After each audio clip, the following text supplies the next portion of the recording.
بسم اللہ الرحمن الرحیم۔ معزز سامعین، السلام علیکم۔ حضرت سلیمان علیہ السلام کی طرف سے مخلوقات کی ضیافت شیخ عبد الرحمن بن سلام المکری نے کتاب القاعدہ میں نقل کیا ہے۔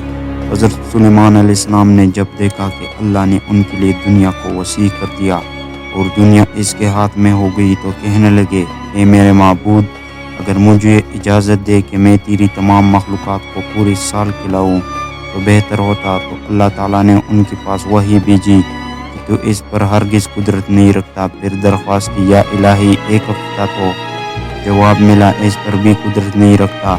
پھر درخواست کی، یا الہی، ایک دن، فرمایا اس کی بھی قدرت نہیں رکھتا۔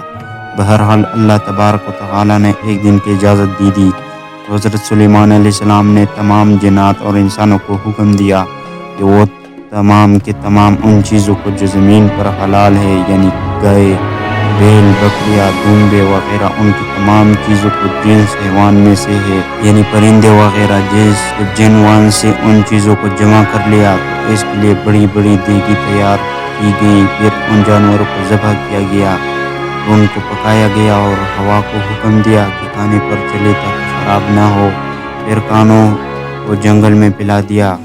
اس کا طول 1 مہینے کی مسافت کے برابر تھا اور اس کا عرض بھی اتنا ہی تھا۔ پھر اللہ تعالیٰ نے حضرت سلیمان علیہ السلام کے پاس وحی بھیجی، اے سلیمان علیہ السلام، تو مخلوقات میں سے کس سے دعوت شروع کرے گا؟ تو حضرت سلیمان علیہ السلام نے فرمایا کہ میں دریا کے جانوروں سے شروع کروں گا۔ تو اللہ تعالیٰ نے بحری محیط میں ایک مچھلی کو حکم دیا کہ حضرت سلیمان علیہ السلام کی ضیافت میں سے کھائے۔ چنانچہ اس مچھلی نے سر اٹھایا اور کہا، اے سلیمان، میں نے سنا ہے کہ تو نے ضیافت کا دروازہ کھول دیا ہے اور آج میری ضیافت تو کرے گا۔ حضرت سلیمان علیہ السلام نے فرمایا، لے اور کھانا شروع کر۔ چنانچہ وہ مچھلی آگے بڑھی اور دسترخوان کی شروع سے کھانے لگی۔ مچھلی نے اس قدر کھایا کہ ایک ساتھ میں سارا کھانا صاف کر دیا۔ پھر اس مچھلی نے آواز لگائی کہ اے سلیمان، مجھے کھانا کھلاؤ، میرا شکم سیر کرو۔ حضرت سلیمان علیہ السلام نے فرمایا کہ تو سارا کھا گئی اور اب بھی تیرا پیٹ نہیں بھرا۔ تو مچھلی نے کہا کہ اس طرح میزبان کا جواب ہوتا ہے مہمان کے لیے۔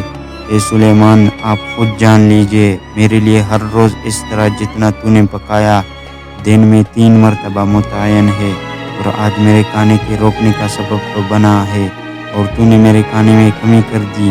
اس وقت حضرت سلیمان علیہ السلام اللہ کے سامنے سجدہ کرتے ہوئے گر پڑے۔ پاک ہے وہ ذات جو کفالت کرنے والی ہے، مخلوق کی روزی کے ساتھ جہاں سی مخلوق جانتی بھی نہیں کہ کہاں سے آتا ہے۔